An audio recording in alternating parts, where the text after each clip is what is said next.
In today's video, I'm going to talk about what is a customer journey and how you can utilize it in your business. For those of you who don't know me, my name is Michael Tanich. I own a marketing agency along with some other businesses like an accounting firm. I also have a free weekly newsletter called The Midweek Marketer where I give away one actionable marketing strategy that you can utilize in your business. If you'd like to sign up for that, click the link in the description below. Okay, so what is a customer journey? Well, whether you know or not, every single day you and I go through a customer journey. And it basically is exactly what it sounds like.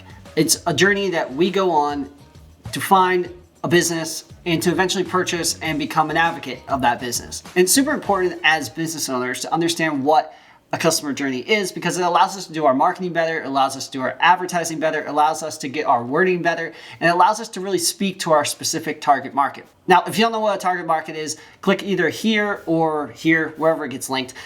For my other video on what is a target market, it's super important to watch to fully understand the customer journey. But it's super important to understand your customer journey in order to really focus on where you put your marketing and advertising dollars. And before I dive into it, I'll give you an actual example. Last week, we were meeting with a new client of ours, and they were spending a couple $1,000s every single month on TV ads and newspaper ads.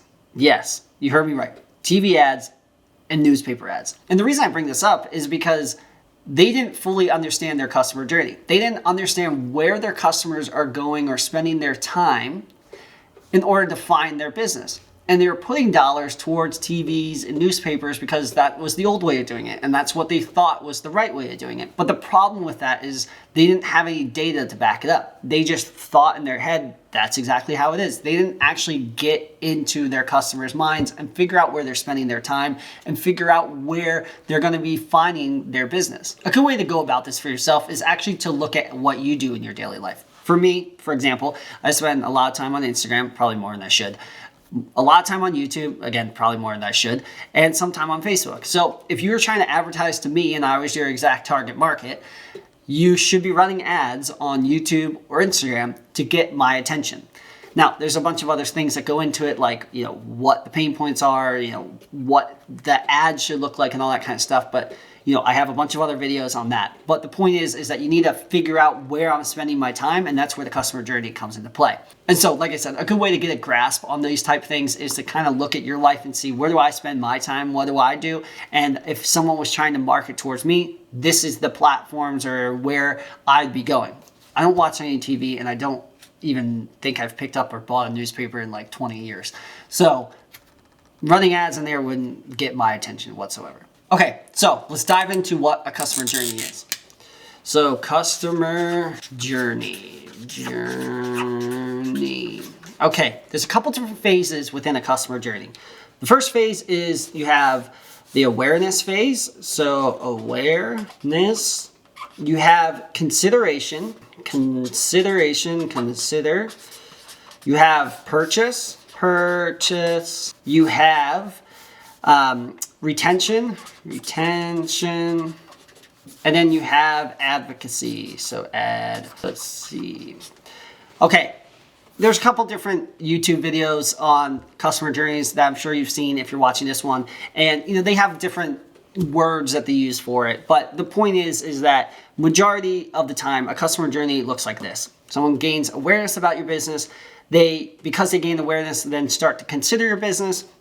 After they've considered your business, they've made the jump and purchased from your business. After they've purchased, it's up to you to retain that person. And if you can retain them well, then you can convert them into advocates for your business. From a practical standpoint, what does this look like? Well, let's say you're a landscaping company. Your target market is people within a 30-mile radius that own a $500,000 home next to a golf course. And people are looking for landscaping companies to up the appeal of their landscaping, especially for the event that they're having in a month where their in-laws are coming. I'm just giving a very specific example. But let's say this person is looking to get their landscaping done in time for this event. What they're going to do is they're going to go to Google and look up landscaping companies. So this is where they gain awareness about your company. By gaining awareness, they then see your Google reviews and start to consider your business based off of your Google reviews. After reading through some of the Google reviews, they go to your website and consider your business even more. They look at your services, they look at the areas that you service, and this is where they start to consider your business. And then because you have your website designed really nicely, you have a nice big call button where they then can call your business, and your sales team then talks to them and converts them over to a purchase and gets that person landed, gets their first check, all that good stuff. And then after they've purchased, you do the work and you do it really, really well, and you have a happy customer. So you've retained that customer, and now they go and talk to all their neighbors about how great your work was. And now they became an advocate of yours, which then converts those neighbors into awareness and puts them through the customer journey. Now, that was just one example for a landscaping company. If you were doing an e-com product, for example, you would gain awareness through something like a Facebook ad or an Instagram ad. Once they're on your website, they would hit add to cart and add it to your cart. You would probably have upsells on there, and they would purchase, and then you would ship the product out within 2 to 3 days, making them a really happy customer and retaining them as a happy customer, which then would create them as advocates in your business to bring more people back and grow awareness in the customer journey. But the whole name of the game with the customer journey is you want to try and push them from awareness to consider the purchase as quickly as possible, and then keep them as an advocate of your business so that they bring more people back into the awareness phase. And the ways you do that is by fully understanding who your target market is, fully understanding where they're spending a lot of their time and their energy, and figuring out, how do I speak to their pain points? How do I get in front of them at the right time so they get the right awareness and pushes them into the consider and then purchase phases. Now, if you want to build this out for yourself, the best way to go about this is literally to write it all out. And then I would start to fully understand, okay, where are my customers getting awareness about me? And where are they spending a majority of their time?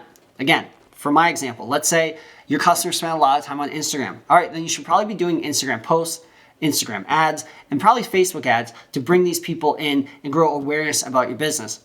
On the consider phase, hey, what are they doing to consider my business? Are they looking at my Google reviews? Are they looking at testimonial videos? My website, how does that look? Is it super easy and a great user experience for them?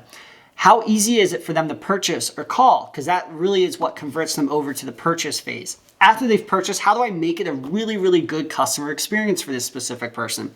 And after I've made it a really good customer experience, how do I get a Google review out of it? How do I get a testimonial video out of it? How do I get them to speak to other people about my business? You have to fully understand who your target market is, where they're spending their time, how they're getting awareness about you, and then you can start building out your customer journey. And if you build it out properly, this is where you can then start to knock down the barriers of getting them to each phase.